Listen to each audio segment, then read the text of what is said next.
Ya, pemirsa masih di IDX Investment Closing dan sebelum kita lanjutkan perbincangan pemirsa kita akan coba lihat terlebih dahulu 4 saham pilihan yang direkomendasikan dan kami ingatkan kembali Anda masih bisa berpartisipasi di WhatsApp interaktif seperti yang tertera di layar televisi Anda nantinya. Ya, hari ini saham pilihan cukup berbeda pemirsa.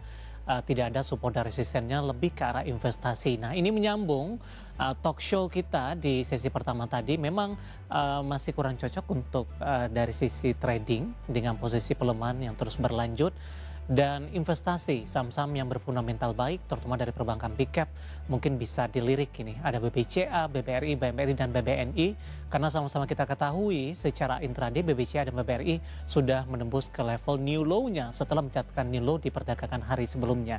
Pak Hari, langsung saja kita ke BBCA Pak, analisisnya investasi tadi Anda katakan karena saham-saham ini sudah mengalami koreksi cukup dalam. Kita akan coba update untuk BBCA Pak Hari.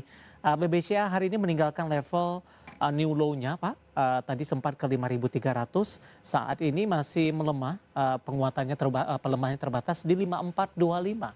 Analisis dan rekomendasinya BBCA, meskipun untuk investasi Pak. Apakah memang investor hari ini sudah melaksanakan itu? Karena ketika menembus level 5.300 tadi, para investor sudah masuk sehingga pelemahannya terpangkas ke 5425 Pak Hari. Jadi gini, Ya, kalau kita sebenarnya sederhananya gini, kalau kita nabung duit di bank, maka kita dapat bunga gitu ya, interest rate. Nah, sekarang gimana kalau peluang yang sama kita dapat bunga atau passive income, ya bukan bunga, passive income, dari pembagian sisa hasil usaha atau pembagian laba operasional suatu emiten yang diperdagangkan di Bursa Efek Indonesia dengan besaran yang kurang lebih sama dengan suku bunga deposito yang kita peroleh dari bank, tapi di samping itu kita juga memperoleh peluang upside potential ketika sahamnya bergerak naik, rebound. Maka tentu ini akan menjadi satu peluang yang menarik. Kenapa demikian? Karena per saat ini data saya menunjukkan bahwa saham BBCA kendati pun mengalami penurunan yang cukup signifikan, tapi BBCA ini punya dividen yield itu sebesar 5,77%. Ya, jadi baik. yield yang kita dapat dengan investasi di Bank BCA itu lumayan sebetulnya tanpa perlu mengkhawatirkan penurunannya berapa. Kita tiap tahun kita dapat 5,77% Baik. dari Bank BCA. Pak Hari boleh Memang catnya sih lagi kalau Pak? kita lihat, ya memang sih kalau kita lihat secara chartnya downtrendnya mengerikan gitu kan, menakutkan. Tapi sebagai investor kita nggak lihat ini kan sebenarnya. Kalau investor yang kita lihat adalah valuasi, undervalue, overvalue, passive income yang kita dapat berapa, itu yang kita lihat sebagai seorang investor. Kemudian yang lebih menarik lagi, kalau kita bicaranya dalam konteks berpikirnya adalah investasi BBRI. BBRI ini memang secara charts ini sangat bearish.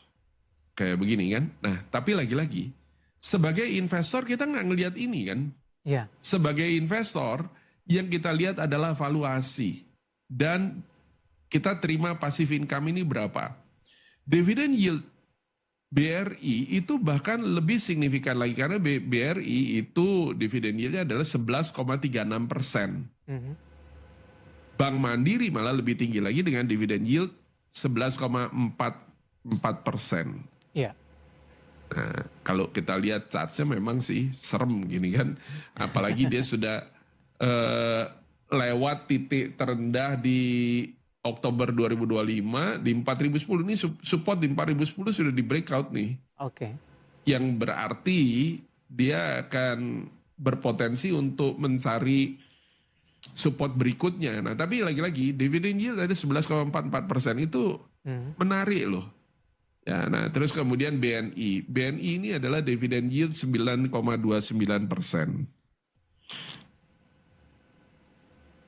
Silakan Anda bandingkan kalau misalnya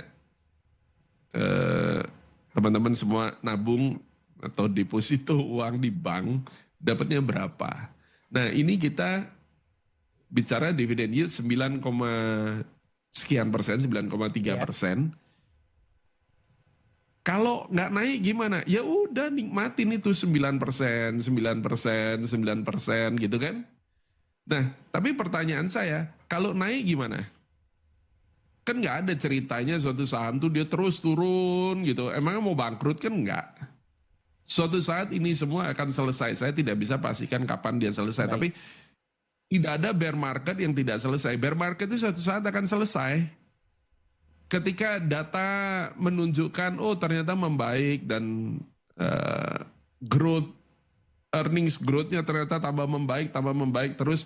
Maka yang terjadi adalah bear market ini selesai dan ketika dia rebound kita dapat tambahan keuntungan. Di samping dapat dividen, kita sekarang bisa dapat potensi upside potensialnya ketika dia rebound itu. Baik. Pak Hari, dengan Anda katakan rekomendasinya lebih ke investasi, apakah di current price untuk BBCA, BMRI, BBNI, dan juga ada BBRI, sudah bisa direkomendasikan Pak untuk memulai dari investasi tadi? Ya ini sudah under value semua Pak. Oke, baik.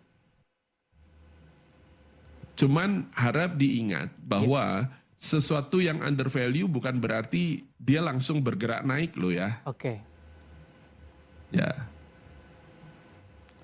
Tapi secara valuasi ini semua sudah under value.